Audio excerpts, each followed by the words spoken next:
Okay, let's just dive right in. Today, we're going through a really chilling explainer of what I can only call an impossible haunting. We're looking at this old building in Ohio where the past, well, it literally refuses to stay buried. We're going to break down a sequence of events that completely defies logic, physics, and honestly, sanity. It's a story that asks a pretty terrifying question. What happens when a ghost from 100 years ago comes back to collect a debt you don't even remember owing? So let's get into it. So picture this. Our subject is a guy named Daniel. He lives alone on the third floor of an apartment building in this small Ohio town. And this isn't just any building. We're talking over a century old. And everyone in the neighborhood, they kind of whisper about strange things happening there. But Daniel, he's a total skeptic, never believed in ghosts. But that all changes in the dead of night. He suddenly wakes up, pitch black room, and reaches for his phone to check the time. The screen lights up and it's exactly 2:13 a.m. And then, through the absolute silence of his apartment, he hears it, coming right from his bedroom door. Knock, knock, knock. It's slow, deliberate, incredibly suspenseful. He whispers into the dark, "Who's there?" but gets absolutely nothing back at first. Just this heavy, thick silence stretching out until those three knocks echo again. Now, think about the terrifying contrast here, right? Daniel lives in apartment 313. For 2 whole years, he knows for an absolute fact that his apartment is at the very end of the corridor. Right next to his door is just a solid, plain brick wall. There's literally no space for anything else. But when he finally steps out into that hallway, the brick wall is gone, just gone. And in its place is his very old, dark wooden door with a small metal number on it, 314. A room that simply does not and cannot exist. But it gets worse. Before he even opens his apartment door to see this impossible hallway, he hears a voice. It's a little girl's voice, and she says, "Daniel, please open the door." She actually calls him by his name. Daniel totally freezes up because he doesn't know any little girls in this building. And when he hesitates, the voice speaks up again, saying she's cold and she's waiting inside room 314. I mean, the sheer horror here is that this supernatural entity already knows exactly who he is. So, driven by this strange compulsion, because let's be real, any of us would have run the other way, Daniel actually walks toward the crying sounds coming from this impossible wooden door. And before he can even touch the handle, it slowly opens all by itself. He steps inside, and it's this incredibly eerie, archaic room. We're talking a small bedroom, a wooden chair in the corner, a super old bed, and a dusty mirror. And sitting right there on that bed is the little girl. She's in a white dress, and her long black hair is completely covering her face. Daniel can barely breathe at this point. He manages to choke out, "Who are you?" The girl slowly lifts her head, and instead of answering, she hits him with a question of her own. "Do you know what happened here?" Now just pause and consider this for a second. Who is this entity? Why is she specifically targeting Daniel in a room that completely defies the physical laws of the building itself? Well, the answer is way more terrifying than just some random haunting.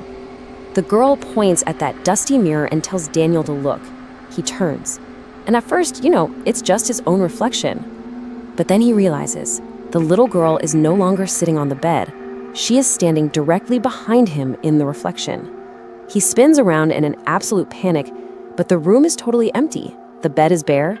He looks back into the glass, and she's still right there, staring at him with this pale face and completely black eyes. He turns to run, but the entity manipulates reality again, and that heavy wooden door violently slams shut, trapping him inside. Daniel is desperately pulling at the handle, but it won't budge. Then, out of nowhere, the girl whispers, "You came back." Daniel is completely bewildered, shouting that he's never seen her before in his life. But the girl, she just smiles this slow, really terrifying smile and delivers this chilling accusation.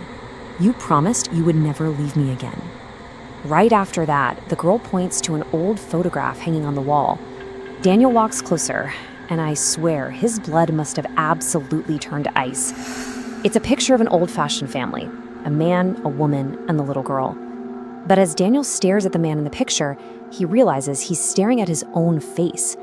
The guy has his exact eyes, his exact facial structure, even this identical small scar above his eyebrow. And printed neatly beneath this impossible photo is a date, October 17, 1924. Okay, so let's break this timeline down, because a whole century of history is converging on this single night. 100 years ago, a tragedy occurs. Fast forward, 2 years ago, Daniel unknowingly moves into that exact same spatial location, apartment 313. Then tonight, at 2:13 a.m., the ghost finally reaches out and pulls him into room 314. And, as we'll see in a second, he manages to break free and escape back to his room at 2:14 a.m. It's literally a century of a ghost waiting patiently, all culminating in one single, mind-bending minute of absolute terror. As Daniel's just staring at that 1924 date, the girl whispers, "You forgot."